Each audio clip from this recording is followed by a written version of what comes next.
Backrooms. This is a spoiler review. I have a review over at soundedbettermyhead.com. That should be spoiler free if you want to check that out. This movie's actually been out for a while. Um, I just kept putting it off. I didn't really have any strong desire to see this, especially because the reviews early on were pretty mixed.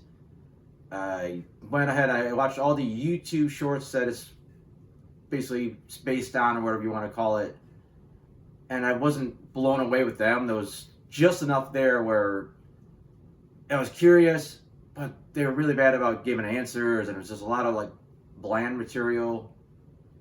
But to be honest, there's just nothing else going on this weekend, so I figured I got a long weekend, I'll go check it out. Also, what I do want to mention, apparently this was the Everything Must Go edition, which was supposed to have 15 more minutes of additional footage. I sat and watched the movie. Obviously, I didn't know what was extra, so I thought I saw all the footage. But then I come to find out later, there was actually all the new stuff was post credits, so I didn't see any of it. But from what I read, it sounds like it was kind of the boring stuff that I don't like, anyways, from this whole Backrooms, IP. But I ended up giving the movie a 2 out of 5. I thought about maybe giving it a 2.5. It's not that I hated it. It just, every time it felt like it was going to actually get kind of good, it just took some weird turn.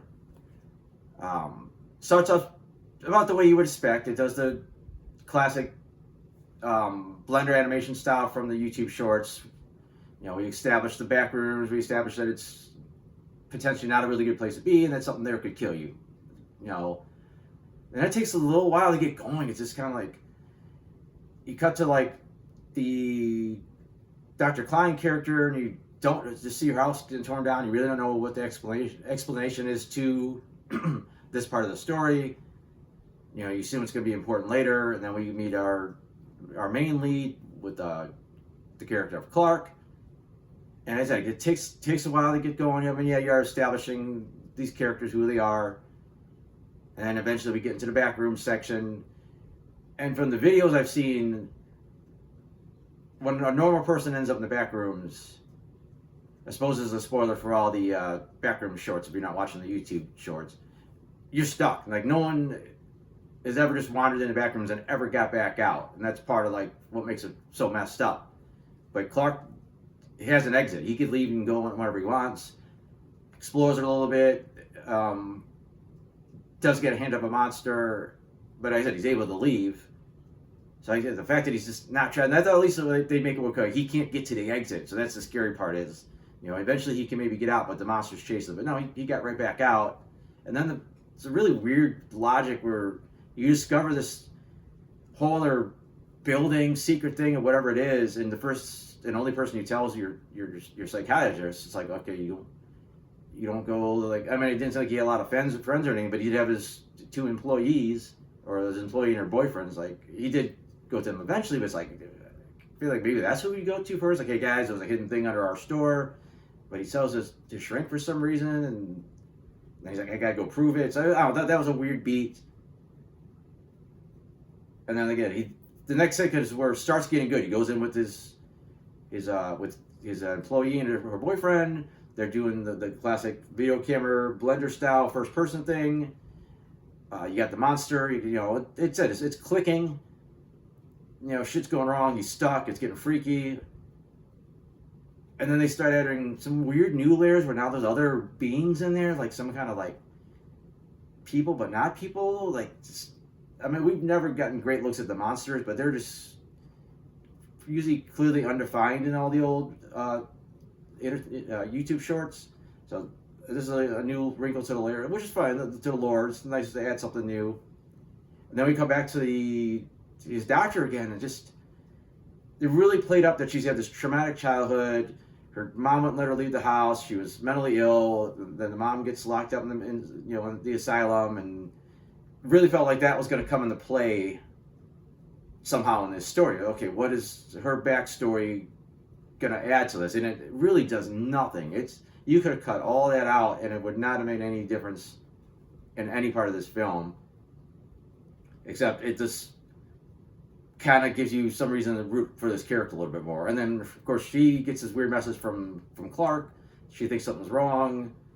and she just, I don't know, thinks like she maybe would have waited a welfare check, call a cop to go check on him, but she goes in and she ends up in the back rooms. And again, like, she could have just ran back out, but she just keeps going. And again, then it takes another weird twist where it's like, okay, maybe Clark's gonna explain things to her, maybe he's stuck, like what's gonna happen? Where their two stories kind of like dovetail, and then it just takes this really, really bizarre twist where he's crazy now, and like I don't know if it's just the back rooms made him nuts for staying there, or did it just his own mental problems just got worse? I don't know. It's just suddenly he's nuts and he's got her tied up in a chair, and he's hanging out with the weird creatures from the back rooms, and then the pirate version of him shows up and immediately kills the regular version, and then we got the traditional back rooms running through wacky environments trying to escape, the monster.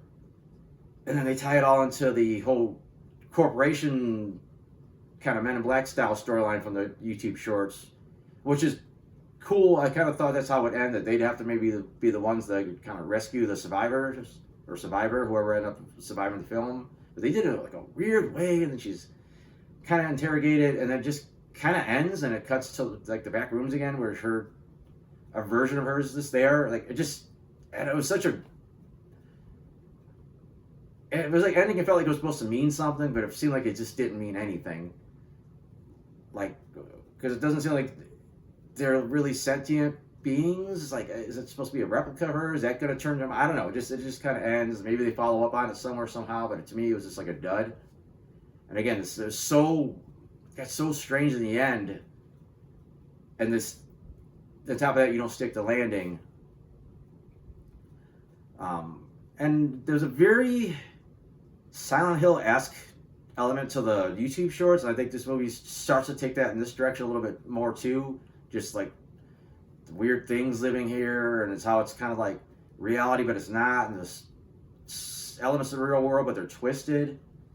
But it still looks really cool. I think the set design's well done. I think they did a really good job of mirroring that with the Blender footage, and just capture that vibe of this weird architecture. But again, like I said, this movie showed moments where it could take advantage of this concept and make it really cool, and it just doesn't. Like, especially, I said, you take that about face and you're following Clark, and then you cut over, go back to the doctor, and then just as her story starts, it's like, okay, oh, by the way, Clark's crazy, now he's going to tie her up and she's going to yell at him.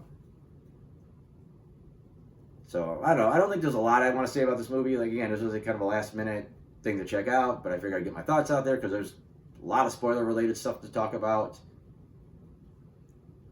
One nice thing is it doesn't seem to contradict any of the YouTube shorts, so it is kind of all canon. So if you see the movie and you are interested in it, you could go back and watch those, but just keep in mind, I think only like 3 of them are like the found footage style about someone that stumbles in there, and the rest of them are about this company like exploring it and taking measurements, and a lot of like mundane stuff. And there's a little bit, so they even get the time travel a little bit in some of the one or two of the shorts. But